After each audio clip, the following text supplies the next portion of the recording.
Yeah, I can see this one. All right.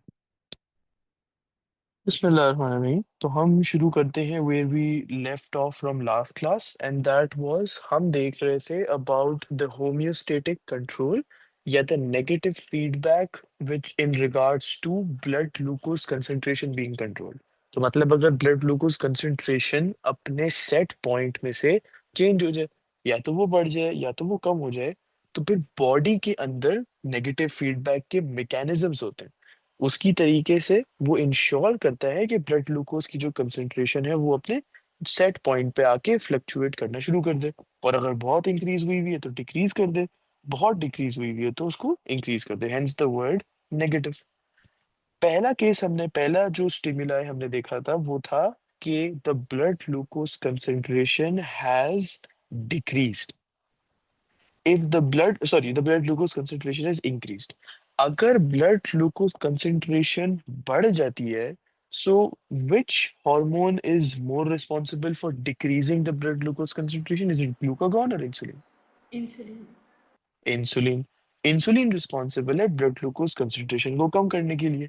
इसीलिए जब body में ब्लड ग्लूकोज कंसंट्रेशन बढ़ जाती है ब्लड में, and this blood when it reaches the alpha and beta cells, so beta cell ये response देते हैं ये स्टिमुलाई को कि okay we have to start secreting insulin ताकि ब्लड ग्लूकोज कम हो। अल्फा सेल्स भी रिस्पॉन्ड करते हैं जो कि दूसरे रिसेप्टर मॉलिक्यूल्स उसके ऊपर होते हैं कि ग्लूकागॉन को सिक्रीट करना बंद कर दें। Glucagon is responsible for increasing blood glucose. अगर ब्लड ग्लूकोज ऑलरेडी बढ़ा हुआ है, glucagon if still continues to be secreted, ये तो पॉजिटिव फीडबैक होगा। इसलिए glucagon is stopped being secreted and insulin starts being secreted. अब ये इंसुलिन सिक्रीट होने लगता है, so we have an endocrine gland which is our pancreas. उसके अंदर एक एंडोक्राइन टिश्यू है। एंडोक्राइन टिश्यू के अंदर एक ग्रुप ऑफ सेल्स है called the islets of Langerhans. और ये alpha and beta cells are the two types of cells in the islets of Langerhans, जो कि रिस्पॉन्सिबल है देखने के लिए कि okay there is a stimuli in the body, you need to have something to start the process, मतलब to detect the स्टिम्युलाई।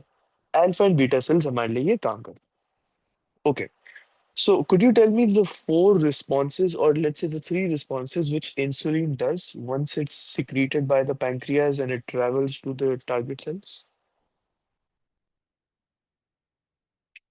Yeah, so basically, it binds to first. It basically binds to the receptors in the cell surface membrane, Hmm. and um basically it also phosphorylates like glucose, and Okay. by like stimulating the activation of the enzyme glucokinase, Hmm. and it it also increases the glucose uptake by the cells like Correct. for respiration. Yes.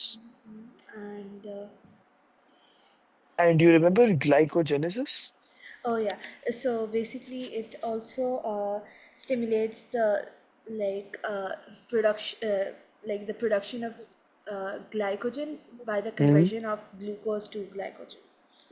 Right. तो इन चारों processes को हमने detail में देखा था कि insulin जो कि इस वक्त लाइगेंड है, it's a hormone. Hormone endocrine system का हिस्सा होता है। For the endocrine system to work, and ये क्यों हम कहते हैं कि ये डिफरेंट है नर्वस सिस्टम से, क्योंकि नर्वस सिस्टम में न्यूरॉन्स होते हैं और ये नर्व सेल्स के थ्रू, नर्व एंडिंग्स के थ्रू ट्रेवल करते हैं, which is the next chapter. Insulin एक हार्मोन है, एंडोक्राइन सिस्टम का हिस्सा है। इसका जो मोड ऑफ ट्रांसपोर्ट है ना वो है blood. So insulin travels to the blood and it reaches the target cells. यहाँ पे ये रिसेप्टर मॉलिक्यूल के साथ जाके अटैच कर देगा। जैसे ही ये रिसेप्टर मॉलिक्यूल जो कि कॉम्प्लीमेंट्री शेप्ड है उसके साथ जाके अटैच करेगा, सेल सिग्नलिंग का प्रोसेस शुरू हो जाएगा। इस सेल सिग्नलिंग के प्रोसेस के रिस्पॉन्स में क्या क्या होता है हमें ये जानना था, which is what you answered. सबसे पहले जो वेसिकल्स होते हैं ना सेल में, और the target cells for insulin, इनमें वेसिकल्स में एक टाइप ऑफ प्रोटीन मॉलिक्यूल होता है। So for insulin the target cells are liver cells, muscle cells and the fat cells. इन सेल्स के अंदर वेसिकल्स होते हैं which contain a type of protein which is blood protein. If you talk about muscle cells, उसमें GLUT 4 proteins होते हैं। If you talk about liver cells, उसमें glut 2 proteins होते हैं। नेवरदलेस दोनों टाइप के टारगेट सेल्स में ग्लट प्रोटीन्स होते हैं in the vesicles. In blood protein का फायदा क्या है? जब ये वेसिकल्स इन द सेल होते हैं and insulin binds to the receptor molecules, तो सेल सिग्नलिंग का रिस्पॉन्स ये होता है कि these vesicles are move towards the cell surface membrane. जैसे ही ये मूव करते हैं towards the cell surface membrane, they also fuse with the membrane. Once they fuse with the membrane, ये जो ग्लड प्रोटीन्स थे इनके अंदर, ये भी फ्यूज कर जाते हैं। This is the transport protein. Glut transport. You could think of it as a transport protein for glucose. Therefore, अगर glut लग जाएगा on the cell surface membrane, तो glucose का uptake भी automatically बढ़ जाएगा through facilitated diffusion. तो अब glucose जो है blood से flow करेगा into the target cells. And how? Through the means of a channel protein. और ये जो channel protein है इसका नाम क्या है? Glut. GLUT, perfect. तो अपटेक ग्लूकोज का बढ़ गया, that's the response number 1। Response number 2 cell signalling का ये है इन्वॉल्विंग इंसुलिन, कि एक enzyme glucokinase which you said activate हो जाता है, जो कि ग्लूकोज को फॉस्फोरिलेट करता है। अब this was a very strategic move कि हम क्यों फॉस्फोरिलेट कर रहे हैं। अगर ग्लूकोज ब्लड से सेल्स के अंदर आता है, सेल्स के अंदर ग्लूकोज की कंसेंट्रेशन बढ़ गई और ब्लड के अंदर ग्लूकोज की कंसेंट्रेशन कम हो गई। यहाँ पे अब कॉन्सेंट्रेशन ग्रेडियंट हमने स्विच कर दिया, पहले ब्लड में ज्यादा थी, सेल के अंदर कम थी। ग्लड प्रोटीन की आने की वजह से सेल के अंदर ज्यादा हो गई, ब्लड के अंदर कम हो गई। देयरफॉर अगर हम कुछ ना करें, ये ग्लूकोज सिंपली वापस से मूव कर जाएगा ब्लड के अंदर। हमारा नेट प्रोसेस जीरो हो जाएगा, we will not have achieved anything. Therefore हम इस ग्लूकोज को क्या करते हैं, फॉस्फोरिलेट कर देते हैं, एक फॉस्फेट ग्रुप को ऐड कर देते हैं with the help of glucokinase enzyme. Because of this अब ये फॉस्फोरिलेटेड ग्लूकोज ब्लड से पास नहीं कर सकता, जिसकी वजह से it is trapped inside the cell. अब हमने ये इंश्योर कर लिया कि ग्लूकोज गलती से सेल के बाहर नहीं निकल जाएगा, वो उसको हमने ट्रैप कर लिया। Once we have trapped it, इस ग्लूकोज को फिर ग्लाइकोजन में कन्वर्ट कर दिया जाता है। This is the process of glycogenesis. Again the word genesis means production, glycogen का वर्ड यूज हो रहा है मतलब प्रोडक्शन ऑफ ग्लाइकोजन। ग्लूकोज से ग्लाइकोजन की प्रोडक्शन को दो एंजाइम्स कंट्रोल करते हैं, ग्लाइकोजन सिंथेस एंड फॉस्फोफ्रक्टोकाइनेस। ये दो enzymes, you need to remember the name, and the third one glucokinase. Each enzyme has a different function. Glucokinase का phosphorylation का है, इन दो एंजाइम्स का ग्लाइकोजेनेसिस का है, so we need to remember this. और फिर आखिर में हमने ये देखा था कि ग्लूकोज से ग्लाइकोजन में कन्वर्जन किस तरीके से होती है। वो तब होता है जब 1,4 and 1,6 glycosidic covalent bond linkages बनती हैं। कोवेलेंट बॉन्ड लिंकेजेस जो ग्लाइकोसिडिक है सिंपली मींस कि एक ग्लूकोज मॉलिक्यूल और दूसरे ग्लूकोज मॉलिक्यूल को आपस में हम जोड़ कैसे रहे, ग्लाइकोसिडिक बॉन्ड से। 1,4 मतलब पहले मॉलिक्यूल का पहला कार्बन एटम और दूसरे मॉलिक्यूल का फोर्थ कार्बन एटम के बीच में बॉन्ड बन रहा है। 1,6 पहले मॉलिक्यूल का पहला कार्बन एटम, दूसरे मॉलिक्यूल का सिक्स्थ कार्बन एटम। अब हम देखेंगे what happens if the blood glucose concentration decreases, मतलब अब हम ऑपोजिट स्टिमुलस देख रहे हैं आज। So let's see what happens when there is a decrease in the blood glucose concentration.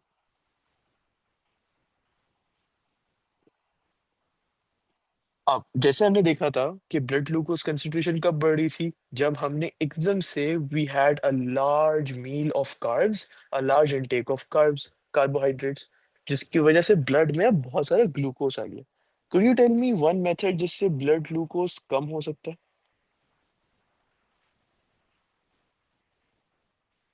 One activity जो हम करते हैं जिसकी वजह से ब्लड ग्लूकोज कम हो जाएगा। Uh, I think too much respiration of the cells, like for example, exercise, I think for like energy that's is being generated. That's really good method. Exercise जब हम करते हैं तो हमारी बॉडी को एनर्जी चाहिए होती है। सबसे पहले जहां पे बॉडी लोकेट करती है ना, okay I need energy, where do I get it from, वो लेते हैं ग्लूकोज से। जब वो ग्लूकोज से एनर्जी ले लेते हैं और ग्लूकोज खत्म हो जाता है, that is when they do anaerobic respiration, which we learned about के लैक्टेट बनता है, oxygen debt and EPOC, EPOC, excess excess post exercise oxygen consumption, all of that stuff. लेकिन एनर्जी लेने के लिए बॉडी सबसे पहले देखती है ग्लूकोज की तरफ।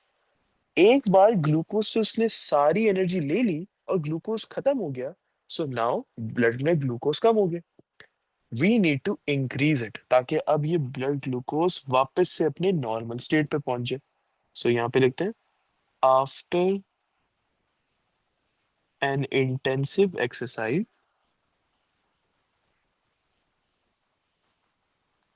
एक इंटेंसिव एक्सरसाइज के बाद blood glucose concentration decreases in the blood.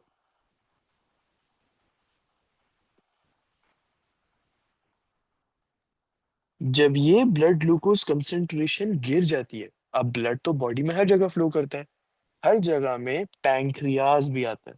When this blood flows into the pancreas, into the islets of Langerhans and towards or close to the alpha and beta cells तो detect कर लेते हैं कि the blood glucose is lower than normal। जो normally हमें blood glucose मिलती है उन अल्फा बीटा सेल्स को, the normal amount which they detect उससे तो कम है। So there's a problem। Alpha and beta sales ये स्टिम्युलाई को डिटेक्ट करते हैं। So alpha and beta sales detect the stimuli. एक बार ये स्टिमुलाई को डिटेक्ट कर देते हैं, what do you think will happen now?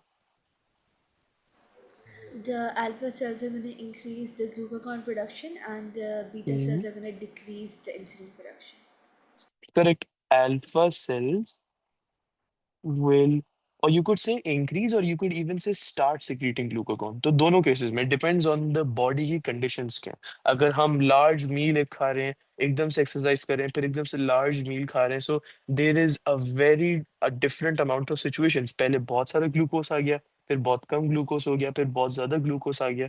सो यहाँ पे वी विल से कि alpha cells increase glucagon production.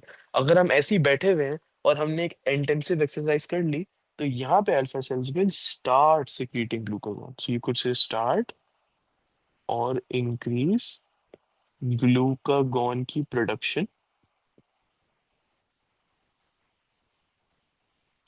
और जो बीटा सेल्स हैं, इट्स नॉट लाइक कि just like in increase in blood glucose concentration, हम देख रहे थे कि increase in blood glucose insulin main वहां पे हार्मोन है, लेकिन उसका मतलब ये नहीं है कि अल्फा सेल नहीं रिस्पॉन्ड करेगा।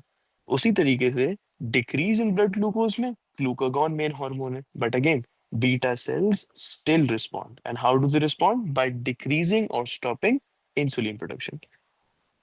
सो विल स्टॉप और डिक्रीज द इंसुलिन प्रोडक्शन। अब इसमें एक बहुत जरूरी चीज है जो कि वी कैन अप्लाई टू दोनों टाइप के stimuli, increase and decrease. Let's talk about decrease first. अगर ब्लड ग्लूकोज कंसेंट्रेशन डिक्रीज होती है, क्या इंसुलिन की प्रोडक्शन कंप्लीटली रुक जाती है ऑल ऑफ अ सडन, या थोड़ा थोड़ा करके रुकती है? Uh, थोड़ा थोड़ा करके। थोड़ा थोड़ा करके। दिस मीन्स कि इंसुलिन अभी भी बॉडी में थोड़े टाइम के लिए रहेगा, विच मीन्स कि वो अपना काम पूरा करेगा। जितना बचा हुआ इंसुलिन, या यू कुड से फॉर एग्जांपल, अगर ब्लड ग्लूकोज कंसेंट्रेशन 5 o'clock पे डिक्रीज हुई है, 5 or 10 या 5 or 15 तक, there will be a production of insulin, but at a lower amount than what was it at 450। तो अमाउंट कम हो जाएगी, लेकिन सिक्रीट तो अभी भी होगा। इसका मतलब ये है कि ग्लूकोज का अपटेक अभी भी होगा। So will that be beneficial for us और नॉट बेनिफिशियल फॉर अस, अगर ब्लड से अभी भी ग्लूकोज ले लिया जा रहा Not beneficial. है? Not beneficial. दिस मीन्स कि अगर हम दोनों रिसेप्टर्स के ऊपर सिग्नल्स भेजते हैं, इसका मतलब ये नहीं है कि 5 मिनट के अंदर अंदर हम बिल्कुल परफेक्ट सेट पॉइंट पे फ्लक्चुएट करना शुरू कर देंगे, नो। क्योंकि कुछ इंसुलिन अभी भी सिक्रीट हो रहा है, विच causes अपटेक ऑफ ग्लूकोज। लेकिन इसमें एक चीज है कि ग्लूकोज अपटेक तो हो रहा है, लेकिन eight a lower amount than usual. अगर पहले वाले केस से कंपेयर करें तो बहुत ज्यादा अपटेक हो रहा था, दूसरे वाले केस में अपटेक अभी भी हो रहा है, बट स्लोअर देन नॉर्मल। अब बात करते हैं ग्लूकागॉन की। ग्लूकागॉन जस्ट लाइक इंसुलिन एक हार्मोन है जो कि एंडोक्राइन सिस्टम का हिस्सा है। जब ये हार्मोन सिक्रीट होता है तो ये ब्लड में फ्लो करके अपने टारगेट सेल्स पर पहुंच जाता है। ये जो टारगेट सेल्स हैं इसके, these are not muscle cells. Muscle cells are not target cells. Now we can, बहुत आसानी से हम समझ सकते हैं क्यों। मसल सेल्स वो होते हैं जिनको बहुत सारा ग्लूकोज चाहिए होता है, right, because they are moving a lot, contraction relaxation simultaneous, बहुत सारी movement, antagonistic muscles, all of that. तो बहुत मूवमेंट कर रहे होते हैं, उनको बहुत एनर्जी चाहिए होती है। Would it be sensible to assign that cell wherein it will remove glucose from its cells organelles? मतलब कहने का मकसद है, let me just frame this a bit better. Muscle cells वो सेल्स हैं जिनको ग्लूकोज की बहुत जरूरत होती है। Would it be good for the muscle cells कि हम उनको बोलें कि okay you are the ones who have to remove the glucose from yourself? Would that be good? No. No, because they themselves need glucose. इसीलिए glucagon के receptors muscle cells पे हमें कभी नहीं मिलते, हमें उन लिवर सेल्स में मिलते हैं। क्योंकि लिवर सेल्स में बहुत ज्यादा स्टोर होता है ग्लाइकोजन का। जब ये ग्लूकागॉन पहुंचता है लिवर सेल्स पे, तो ये लिवर सेल्स की सेल सर्फेस मेम्ब्रेन पे रिसेप्टर के साथ कंबाइन करता है, अटैच करता है, सेल सिग्नलिंग होती है, and then we look at all of the stuff which happens later. लेकिन मसल सेल्स क्यों नहीं है टारगेट सेल्स? क्योंकि मसल सेल्स को तो खुद ग्लूकोज की रिक्वायरमेंट है। अगर हम उनको ये कहें कि remove glucose from your cell, they won't do that because they need glucose themselves. तो यहाँ पे muscle cells are not the target cells for glucagon.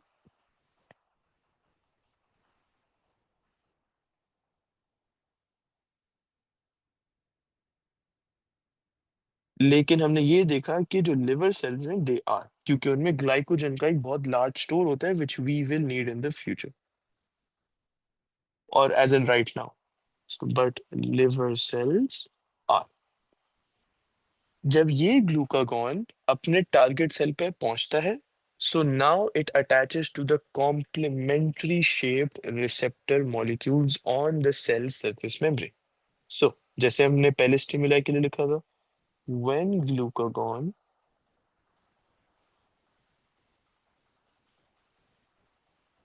reaches the target cells,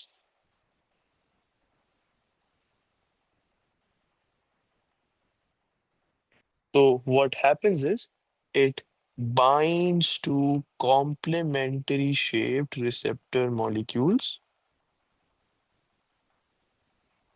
complementary shaped receptor molecules. अच्छा, अगर ये receptors के ऊपर bind कर रहा है ग्लूकागॉन, तो इन रिसेप्टर्स का नाम क्या होना चाहिए?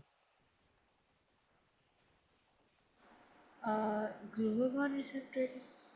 Correct, in receptors. So is that easy, glucagon का इन रिसेप्टर्स का नाम है ग्लूकागॉन रिसेप्टर्स। उसी तरीके से जिन रिसेप्टर्स पर इंसुलिन आके अटैच करता है, जिसके शेप के साथ वो कॉम्प्लीमेंट्री है, वो है इंसुलिन शेप रिसेप्टर्स और insulin receptors. So it's that easy to just predict the name. तो ये ग्लूकागॉन रिसेप्टर्स के साथ कंबाइन करता है ग्लूकागॉन, और these receptors are on the cell surface membrane of the target cell. अच्छा, what is one other name I can call glucagon यहाँ पे, other than a hormone? एक और नाम था।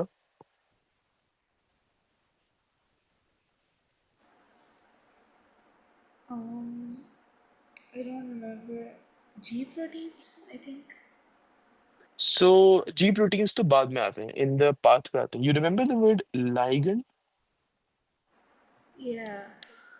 तो लाइगेंड वो मॉलिक्यूल होता है जो कि सेल सिग्नलिंग के प्रोसेस को शुरू करता है। सेल सिग्नलिंग एक तरीका है जिससे हम बताना चाह रहे होते हैं कि okay, a molecule has come close to your cell, you should do something about it, और at least you should know about it. In order to signal to the cell कि एक मॉलिक्यूल आपके करीब आ चुके हैं, वी यूज लाइगेंड्स। यहाँ पे molecule कौन सा है जो सेल के पास आ रहा है, टारगेट सेल के पास आ रहा है? ग्लूकागॉन। लाइगेंड वो मॉलिक्यूल होता है जो कि सेल सिग्नलिंग का प्रोसेस कैरी आउट करता है. So you could call this glucagon in this case, you could call this a hormone, you could call this a ligand, you could also call it a primary messenger molecule. क्योंकि think about it for a second, alpha cell से निकला हुआ message ये glucagon transport करता है and reaches it to the target cell, right? Yeah. क्योंकि alpha cell ने भी ग्लूकागॉन एक रीजन के लिए सिक्रीट किया था ताकि ब्लड ग्लूकोज को बढ़ा दे. So the message of alpha cells behind secreting glucagon was increase the blood glucose concentration. इस मैसेज को एक हार्मोन की फॉर्म में ट्रांसपोर्ट किया from the pancreas to the liver cells. इसीलिए इनको कहते हैं प्राइमरी मैसेंजर मॉलिक्यूल, और simple we could call it a ligand. अच्छा, ये अटैच कर जाता है, विच ऑब्वियसली मीन्स कि अब सेल सिग्नलिंग का प्रोसेस होगा.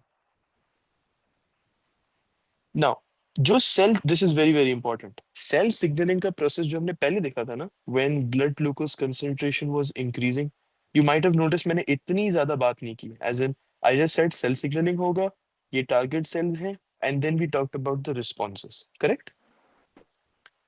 Yeah. So we did not really talk about cell signaling में हो क्या रहा है. We just used two words, signaling cascade and signal transduction pathway. यहाँ पे अब हम सेल सिग्नलिंग के प्रोसेस को डिटेल में देखेंगे कि उसके प्रोसेस में होता क्या है. So this is where you should have a clear idea of cell signaling. So just as a refresher, मैं cell signaling का brief process यहाँ box में बता देता हूँ, and then we will continue with this specific process. Cell signalling का general process ये है कि let's say I have a cell here, और मेरे पास एक रिसेप्टर मॉलिक्यूल है यहाँ पे. So this is a complementary shape receptor. And what is this cell? Is this a target cell? Is this a non-target cell? Target cell. This is a target cell, correct. अच्छा, hormone आता है. Let's take an example of a hormone called hormone A. Hormone A आता है जो कि ligand है, in this case I can call this a ligand. और ये आता है एंड अटैच कर जाता है. Now it's not complementary here, but it is suppose to be a complementary shaped molecule. So let's make this complementary. How could we make this complementary? Let's check क्या ये complementary है. Okay, more और less. So you get the point, right, कि जो hormone है it needs to be complementary shape. Yeah. Okay. So hormone जो complementary shape है यहाँ पे आके अटैच कर जाता है. जैसे ही वो अटैच करता है, so once the ligand attaches,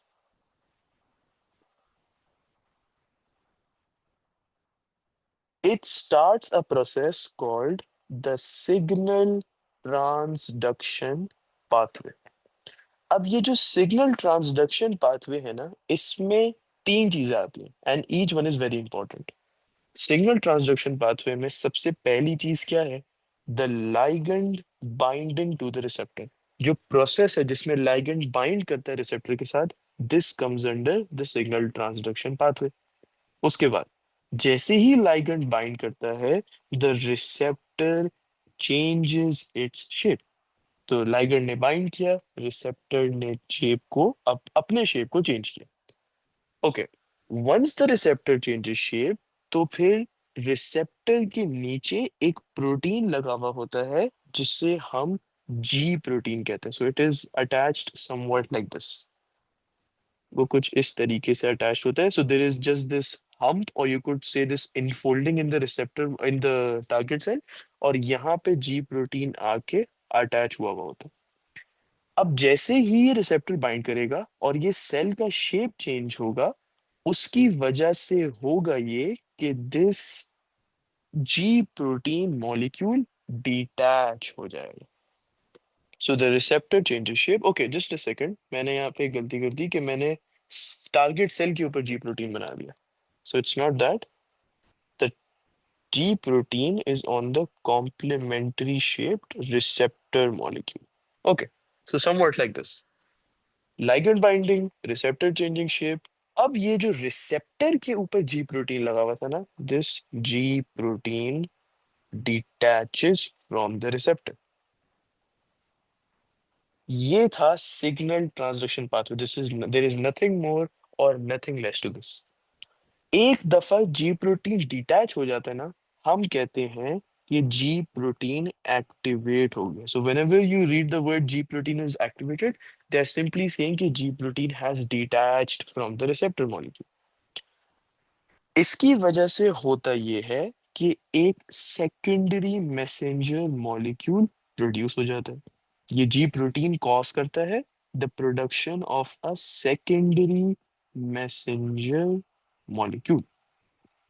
now what was the primary messenger molecule, अगर हम ये कह रहे हैं कि ये सेकेंडरी है? Glucagon? ग्लूकागॉन मतलब the ligand, right? Yeah. Yes. तो लाइगेंड प्राइमरी मैसेंजर मॉलिक्यूल था। प्राइमरी इसलिए क्योंकि इसने सेल सिग्नलिंग का प्रोसेस शुरू किया। जी प्रोटीन जब एक्टिवेट हो गया तो उसने सेल के अंदर, टारगेट सेल के अंदर ही एक सेकेंडरी मैसेंजर मॉलिक्यूल को एक्टिवेट कर दिया। अब ये सेकेंडरी मैसेंजर मॉलिक्यूल क्या करेगा कि एक चेन ऑफ रिएक्शंस को इनिशिएट कर देगा। So have you seen a line of dominos and then the person just kicks one domino और हिट्स वन डोमिनो और फिर एक लाइन लग जाती है? Yeah. उसी तरीके से एक चेन ऑफ रिएक्शन यहाँ पे शुरू होता है। सेकेंडरी मैसेंजर मॉलिक्यूल एक रिएक्शन करता है, उसकी वजह से एक और होता है, उसकी वजह से एक और, एक और, एक और। So it's a chain of reactions. इस चेन ऑफ रिएक्शंस की वजह से, so let me right this down, a chain of reaction occurs। इस चेन ऑफ रिएक्शन की वजह से होता ये है कि एंड में हमारे पास एक रिस्पॉन्स आ जाता है और ये response is amplified. Now let's understand what the word amplified here means. जब ग्लूकागॉन ये सिग्नल लेके आया था ना, in the form of a hormone और एनी हार्मोन, हम जनरल सेल सिग्नलिंग की बात कर रहे हैं, तो यहाँ पे सिग्नल बहुत छोटा सा था। Because this signal was so small, हमने ट्रांसडक्शन की। So you remember that example जो हम बात कर रहे थे कि a microphone in a speaker? Yeah. या तो when we speak into a microphone, ये हमारी आवाज ट्रांसफर होती है टू अ स्पीकर, जो कि इस आवाज को एम्पलीफाई करके देता है, ट्रांसड्यूस करके देता है। एक तो सिग्नल की एम्पलीफिकेशन हुई सिग्नल ट्रांसडक्शन पाथवे में, कि एक छोटे से हार्मोन ने जी प्रोटीन को एक्टिवेट कर दिया। दैट्स कॉल्ड सिग्नल की एम्पलीफिकेशन। फिर वापस से सिग्नल और एम्पलीफाई हुआ जब एक चेन ऑफ रिएक्शन हमने किया। तो ये जो रिस्पॉन्स आता है, compare it to the small response जो एक हार्मोन लाया था, which was like negligible. You could just throw away the hormone और रिस्पॉन्स भी चला जाता है, इतना छोटा सा रिस्पॉन्स था। बट यहाँ पे रिस्पॉन्स का जो मैग्नीट्यूड है वो बहुत ज्यादा है। सो when I say the word amplified, don't think of the size, think of the magnitude या the scale of something. Compare $1 to $1,000, magnitude उसका बहुत ज्यादा है। सो रिस्पॉन्स एम्पलीफाई हो जाता है। इस प्रोसेस को, जिसमें 3 स्टेजेस हैं, सेकेंडरी मैसेंजर बनना, चेन ऑफ रिएक्शन होना, रिस्पॉन्स होना, इसको कहते हैं signalling cascade. So if someone asks you what are the 2 stages of cell signaling, one is signal transduction pathway और दूसरा है signaling cascade। अब हम बढ़ते हैं towards glucagon। So सबसे पहले, when glucagon, now we are talking about cell signaling, but in terms of glucagon specifically, when glucagon binds to the complementary shaped receptor, और इस टॉपिक में बहुत सारे नए नाम आएंगे and बहुत सारे रिएक्शंस आएंगे which we need to remember। So binds to complementary shape। So just think of all of the reactions जो आगे आ रहे हैं as a story, then you will easily remember it। Complementary shaped glucagon receptors,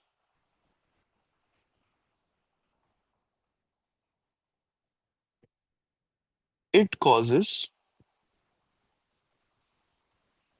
the receptor to change shape।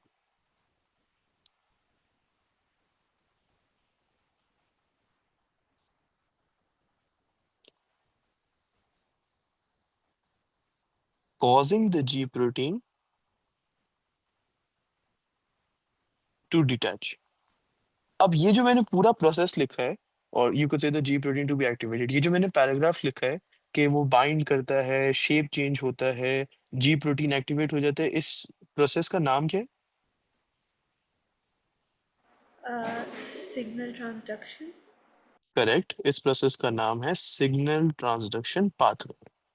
अब एक आखिरी चीज है in the signal transduction pathway, और वो क्या है? When this glucagon receptor changes shape, so मैंने यहाँ पे लिखा है ना, it causes the receptor to change shape। ये जिस तरीके से शेप चेंज करता है, इसके लिए हम एक वर्ड यूज करते हैं, and you need to use this word.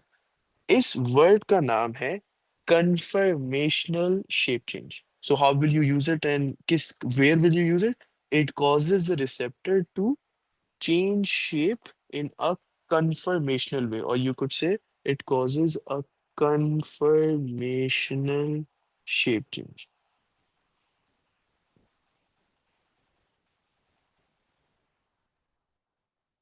अब ये वर्ड लिखने की इंपॉर्टेंस क्या है? Why can't we just write it change shape? Conformational लिखने का मतलब ये है कि वो शेप इतनी तरीके से कंप्लीटली चेंज होता है कि जी प्रोटीन पूरा का पूरा डिटैच कर जाता है। ऐसे नहीं कि थोड़ा सा उसके शेप में ट्वीक आ गया, जी प्रोटीन अभी भी उसके साथ अटैच है। No, there is a conformational shape change, the G protein completely detaches, तो we need to write this word.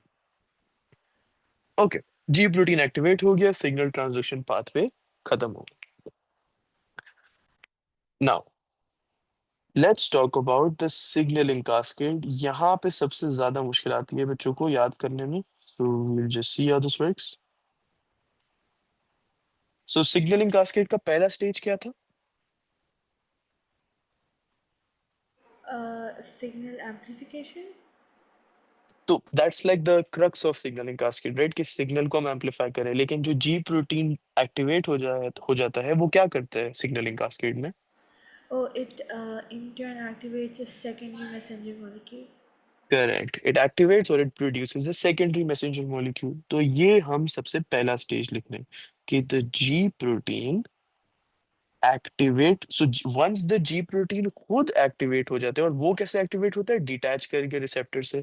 Once वो खुद एक्टिवेट हो जाता है, then it activates, in this case जो सेकेंडरी मैसेंजर मॉलिक्यूल है उसका नाम है adenylyl cyclase. So it activates the एडिनाइलिन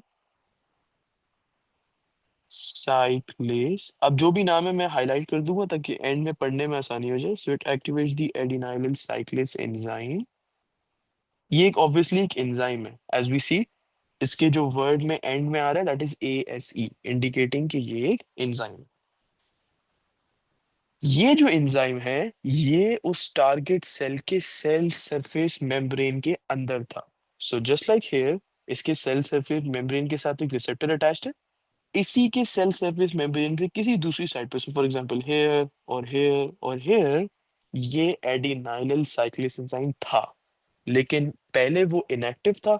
after the signal transduction pathway during the signalling cascade, ये अब एक्टिवेट हो जाता है। So don't think of it कि ये साइटोप्लाज्म के अंदर था, ये सेल सरफेस मेम्ब्रेन के ही अंदर था। So present in the cell surface membrane of the target cell, हमारे केस में लिवर सेल। ओके, एक बार ये एडिनाइलिन साइक्लेज एक्टिवेट हो जाता है, तो अब ये एंजाइम है, एंजाइम का काम क्या होता है? Catalyze reaction. कैटालाइज रिएक्शन, किसी भी रिएक्शन को एंजाइमेटिकली कंट्रोल करना। एग्जैक्टली वही चीज ये यहाँ पे करता है। एडिनाइलिन साइक्लेज यहाँ पे एक्टिवेट करता है, और यू कुड से कैटलाइजेस, कैटलाइजेस would be a good word,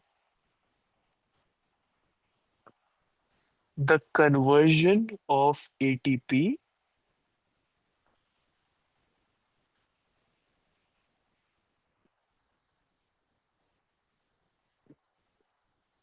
ATP to cyclic AMP।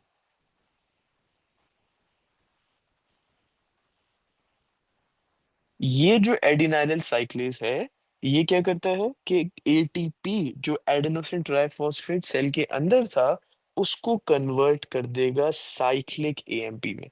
Now some books call the adenylyl cyclase enzyme as a secondary messenger, some books call cyclic AMP as a secondary messenger. Signaling cascade में secondary messengers बहुत सारे होते हैं, therefore अलग अलग नाम से वो जाने जाते हैं. Once the G protein activates adenylyl cyclase, ये फिर कैटेलाइज, क्योंकि बीइंग एन एंजाइम उसका काम ही यही है, एंजाइम जो रिएक्शन है उनको कैटेलाइज करना. तो ये कैटेलाइज क्या करेगा, एटीपी को कन्वर्ट करने का साइक्लिक एएमपी वाले रिएक्शन में. ये जो साइक्लिक एएमपी है ना, we don't need to write the whole word every single time, we can write CAMP. This is an acceptable acronym. You can use this in the exam. CAMP. But लेकिन C should be in short and A should be in capital letters.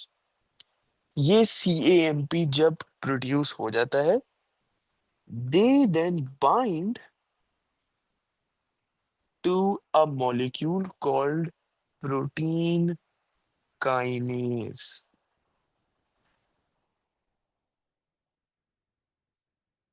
So what have we done till now, हम यहाँ पे बात कर रहे हैं about the signalling cascade जो हो रहा है. सिग्नलिंग कास्केड में जी प्रोटीन एडिनाइल साइक्लेज को एक्टिवेट करता है, और ये कैटेलाइज करता है एटीपी को इनटू सीएएमपी. सीएएमपी एक्टिवेट कर देता है प्रोटीन काइनेज एंजाइम को. And how does it activated, by binding to it. So it binds to protein kinase A, hence activating it. अब टेल मी दिस, ये जो प्रोटीन काइनेज है, look at the name, what type of a molecule is it? Is it a hormone, is it an enzyme? It's an enzyme. It's an enzyme, क्योंकि इसमें ASE का word use हो रहा है. So let me just highlight all of the new names जो अभी तक हमने किए हैं. साइक्लिक एएमपी, प्रोटीन काइनेज ए, तो ये भी एक एंजाइम है. CAMP ने क्या किया कि बाइंड कर लिया इसके साथ. पहले ये साइटोप्लाज्म में था और ये इनएक्टिव था. जैसे ही CAMP ने इसके साथ बाइंड किया, ये एक्टिवेट हो गया. अब ये प्रोटीन काइनेज ए एक्टिवेट हो चुका है. These active protein kinase enzyme फिर से किसी और एंजाइम को एक्टिवेट करते हैं. So activated protein kinase A enzymes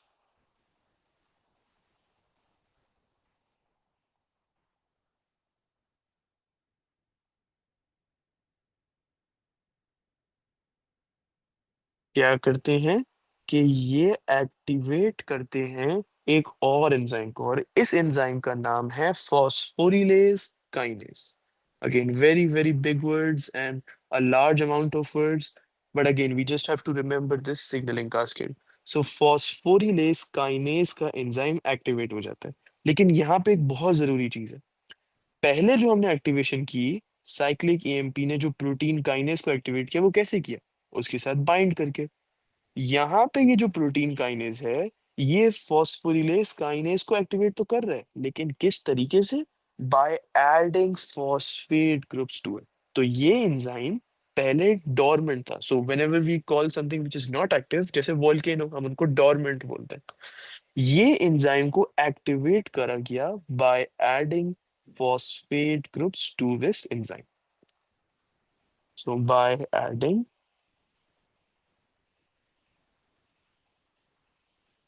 phosphate groups to it. Right, यहाँ तक सही है. Yeah. ओके. ये फॉस्फोरिलेज काइनेज एंजाइम अब क्या करते हैं कि ये एक और एंजाइम को एक्टिवेट करते हैं. So they further activate another enzyme, और इस एंजाइम का नाम है ग्लाइकोजन फॉस्फोरिलेज. अगेन ASE आ रहा है, so we know it's an enzyme. So they activate glycogen phosphorylase enzymes.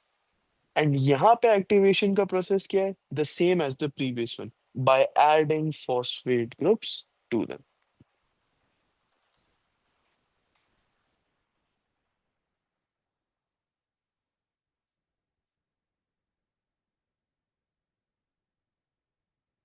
by adding phosphate groups to it. Okay, जब फॉस्फेट ग्रुप्स हमने इस ग्लाइकोजन फॉस्फोरिलेज एंजाइम में ऐड कर दिया तो ये एक्टिवेट हो गया। ये अब प्रोसेस करेगा। This was the last activation, मतलब अभी तक जितनी भी एक्टिवेशन हुई है ये सारी इसीलिए हुई थी ताकि ग्लाइकोजन फॉस्फोरिलेज एक्टिवेट हो जाए through this chain of reactions called the signalling cascade. Signalling cascade का हमने पहला स्टेप देख लिया, दूसरा स्टेप देख लिया, और अब हम एम्पलीफाइड रिस्पॉन्स देखेंगे।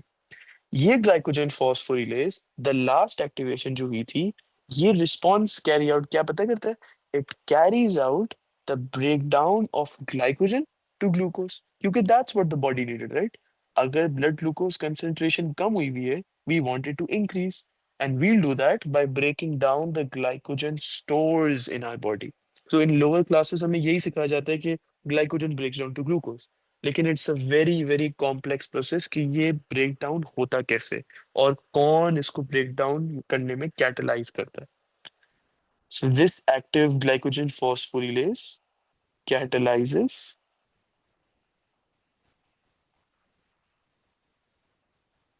the breakdown of glycogen to glucose. Okay, now you'll tell me the name of this process.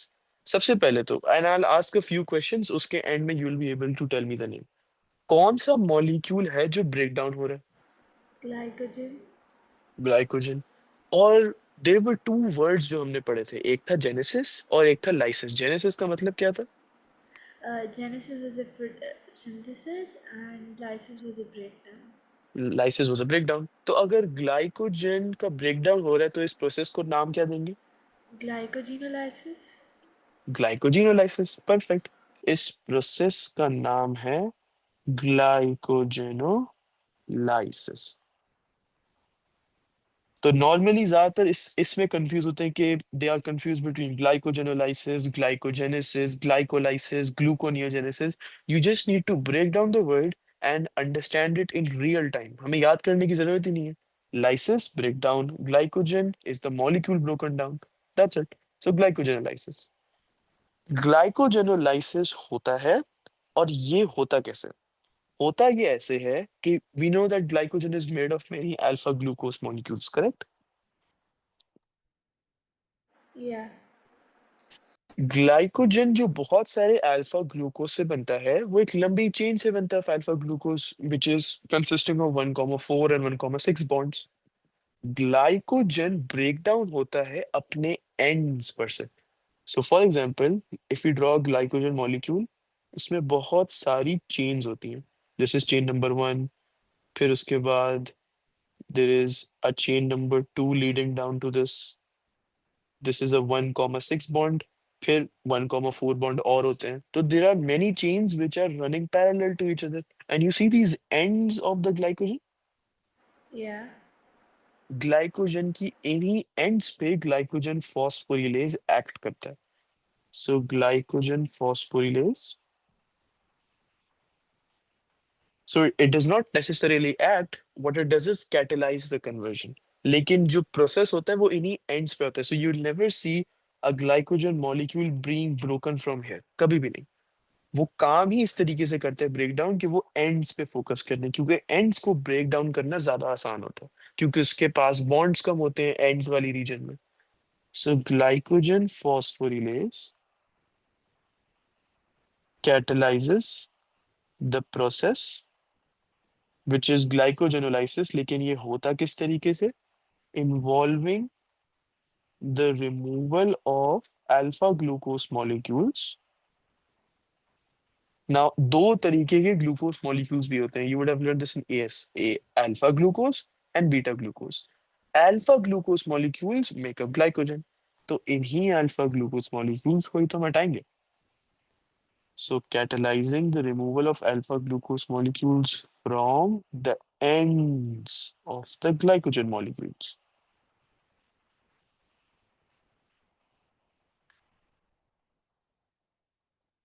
Once ये एंड्स में से ग्लूकोज मॉलिक्यूल्स निकल जाते हैं, तो अब ग्लूकोज की कंसंट्रेशन सेल के अंदर बढ़ जाती है। एंड ये ग्लूकोज के मॉलिक्यूल्स, क्या ये फॉस्फोरिलेटेड ग्लूकोज है या क्या ये नॉर्मल ग्लूकोज है? फॉस्फोरिलेटेड। क्या हमने ऐसा कोई यहाँ पे प्रोसेस किया था जहाँ पे हमने जब ग्लाइकोजन को तोड़ा और ग्लूकोज प्रोड्यूस किया, क्या हमने ऐसा कुछ किया कि हमने ग्लूकोज को फॉस्फेट ग्रुप ऐड कर दिया, फिर उसको हमने फॉस्फोरिलेट कर दिया? We phosphorylated the molecules, but okay, so tell me this, हमने ये पूरा सिग्नलिंग कास्केड का प्रोसेस किया, yeah. And then glycogen phosphorylase को हमने एक्टिवेट कर दिया। इसका क्या काम था? ग्लाइकोजेनोलाइसिस, ग्लाइकोजन को ग्लूकोज में तोड़ना। अब हमने ग्लूकोज प्रोड्यूस कर लिया, क्या हमने इसको फर्दर कोई फॉस्फोरिलेशन की प्रोसेस की? Oh no, no, we didn't. No, we did not do any phosphorylation process. मतलब हमारे पास जो भी ग्लूकोज है वो प्योर ग्लूकोज है, प्योर अल्फा ग्लूकोज ने ज्वाइन करके ग्लाइकोजन बनाया। उसी ग्लाइकोजन को हम तोड़ रहे हैं हाइड्रोलिसिस रिएक्शन में, ताकि हमारे पास ग्लूकोज आ जाए। Because when we go from glucose to glycogen, हम ग्लाइकोसिडिक बॉन्ड्स बना रहे होते हैं। ये एक कंडेंसेशन रिएक्शन है। So what would be the reverse? Hydrolysis. Hydrolysis, correct. तो ग्लाइकोजन से जब हम ग्लूकोज जाते हैं, हम हाइड्रोलिसिस का प्रोसेस करते हैं, और जो हमने अल्फा ग्लूकोज डाले थे ग्लाइकोजन को बनाने के लिए, वो ही हमारे पास वापस आ जाते हैं, द प्योर अल्फा ग्लूकोज। तो दिस ग्लूकोज मॉलिक्यूल्स, हमने इनको कोई फॉस्फोरिलेशन नहीं की। क्या ये ब्लड प्रोटीन्स के थ्रू पास कर पाएंगे? Yeah. यस। और बॉडी में इन द सेल्स, ग्लूकोज की कंसंट्रेशन सेल में तो बढ़ गई, क्योंकि ग्लाइकोजन ने अभी अभी न्यूली ब्रेक डाउन किया ग्लूकोज में। तो ये सेल्स में से अब ब्लड में जाते हैं, जिसकी वजह से हम ब्लड के अंदर ग्लूकोज कंसंट्रेशन को इंक्रीज कर देते हैं। So the concentration of glucose, square brackets का मतलब कंसंट्रेशन होता है। So every time you are short of space, just use square brackets to say concentration. So the concentration of glucose increases in the cell, causing it to move out of the cell। तो ये cell में से बाहर निकल जाता है into the blood, through which type of transport? Active transport, facilitated, simple? Uh, Facilitated diffusion.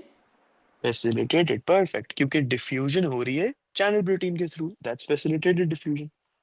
So through facilitated diffusion, and the channel protein जो इसमें यूज हो रहा है वो है ग्लट प्रोटीन्स। लिवर सेल्स में ग्लट टू प्रोटीन्स होंगे, क्योंकि हम अभी लिवर सेल्स की बात कर रहे थे, तो in this case GLUT two proteins. तो ये तो सबसे पहली चीज थी कि the what was the cell signalling का रिस्पॉन्स इन वन वर्ड, अगर हमें समराइज करना हो, glycogenolysis. This was response number one. Cell signalling का एक और रिस्पॉन्स भी होता है हमारे सेल में, साइटोप्लाज्म में। डू यू एग्री कि बहुत सारे अमाइनो एसिड्स होते हैं जो कि सेल के अंदर प्रोटीन्स बनाने में यूज होते हैं ट्रांसलेशन के वक्त? Yeah. तो इन अमाइनो एसिड्स का या फैटी एसिड्स का, फैटी एसिड्स ऑब्वियसली प्रोटीन्स नहीं बनाते, लेकिन उनके दूसरे फंक्शन हैं, ग्लिसरॉल मॉलिक्यूल्स, पायरुवेट मॉलिक्यूल्स, इन सब के अपने अपने सेपरेट प्रोसेसेस हैं। लेकिन ग्लूकागॉन एक बहुत इंटरेस्टिंग चीज क्या करता है सेल सिग्नलिंग के वक्त, कि ये इन सब मॉलिक्यूल्स को स्टिम्युलेट करता है ताकि ये ग्लूकोज बना सके। अब टेल मी दिस, जब हम पहले ग्लाइकोजन बना रहे थे, इन सॉरी जब हम पहले ग्लूकोज बना रहे थे फ्रॉम ग्लाइकोजन इन ग्लाइकोजेनोलाइसिस, क्या हम नया ग्लूकोज बना रहे थे, या we just breaking down one form of carbohydrate into another? Breaking down. Breaking down. हम न्यू ग्लूकोज नहीं बना रहे थे, we were just breaking down glycogen into glucose, both are carbohydrates. Glucagon का सेल सिग्नलिंग का दूसरा रिस्पॉन्स ये है कि ये different molecules which are not carbohydrate, so we call them non carbohydrates. Non carbohydrate molecules के एग्जांपल्स अभी अभी हमने देखे, कि पायरुवेट हो गया, अमाइनो एसिड्स हो गया, फैटी एसिड्स हो गया एंड ग्लिसरॉल मॉलिक्यूल्स हो गए. So fatty acids and glycerol molecules, ये नॉन कार्बोहाइड्रेट मॉलिक्यूल्स ग्लूकोज को प्रोड्यूस करते हैं. So are we producing new glucose here और just normal old glucose? New glucose. New glucose. So glycerol molecules ये सारे non carbohydrate produce करते हैं. Non carbohydrate molecules make glucose. अब can we say this is the production of glucose? Yeah. So उस हिसाब से तो इसका नाम होना चाहिए ग्लूकोजेनेसिस, करेक्ट? Yeah. क्योंकि ग्लूकोज है ग्लूकोज एंड जेनेसिस है प्रोडक्शन. लेकिन यहाँ पे एक बड़ी जरूरी चीज है, we are creating new glucose. और न्यू ग्लूकोज को लैटिन में NEO बोला जाता है, लैटिन या Greek, I am not sure.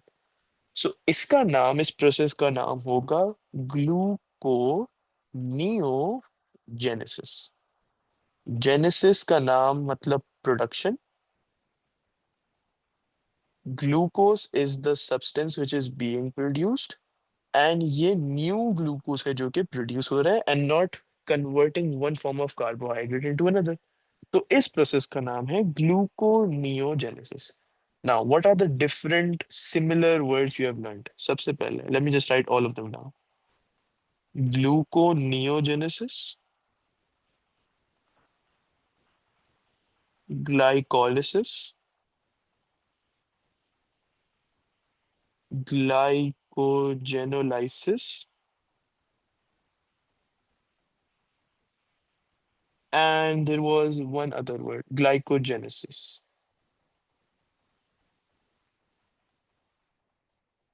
So, एक एक करके. What is glycogenesis? Production of glycogen. Correct. Sorry, one second. Glycogenesis, yeah, sure, yes, you're right. Production of glycogen. अच्छा, glycogenolysis? Breakdown of glycogen. Correct. Glycolysis? Uh, Breakdown of glucose. Perfect. The one we learned in respiration. And gluconeogenesis? Formation of glucose from a non-carbohydrate source. Formation of glucose from a non-carbohydrate source. Perfect. तो ये चारों words थे which you need to remember, जो कि glucose और glycogen की conversion या तो बता रहे होते हैं या new type of glucose form होने के प्रोसेस को बता रहे होते हैं. So we'll keep it in here today. अगली क्लास से we'll start, we'll just do a bit more of glucagon and then we'll start with the last topic of homeostasis in animals and then homeostasis in plants, which is one class, and then that's it. So, यहाँ तक कोई सवाल तो आप पूछ लो. No, it's clear. So, could you give a summary of what we did today? Yeah, so basically we learned the responses of glucagon when basically the blood glucose concentration is low. So basically the first response was when glucagon binds to its receptors in the cell surface membrane of the liver cells, and the receptor changes shape and results in the activation of the G protein, which Mhm. in turn activates the enzyme called adenine cyclase, and this Okay. enzyme basically converts ATP to cyclic AMP, which is a secondary messenger molecule, and it Mhm. basically results in the activation of an enzyme cascade in which the active in which the protein kinase A is activated, and then it in turns activates it activates phosphorylase kinase, I think, and So yes, correct. then in turn activates glycogen phosphorylase, and Mhm. then basically this eventually breaks down it basically catalyzes the reaction of the breakdown of the glycogen to glucose, and And what's the name of that process? uh, breakdown of glycogen, right? So it's like glycogenolysis, Perfect. and basically glucose diffuses out of the liver cells via the GLUT2 protein, and Mhm. yeah, and the second response we learned was that basically it stimulates the liver cells to carry out gluconeogenesis, which is basically this synthesis of glucose from a non-carbohydrate source. Perfect. All right. So we'll continue this in the next class, Michelle. Thank Inshallah. you. Okay, thank you. Love Allah it. Hafiz.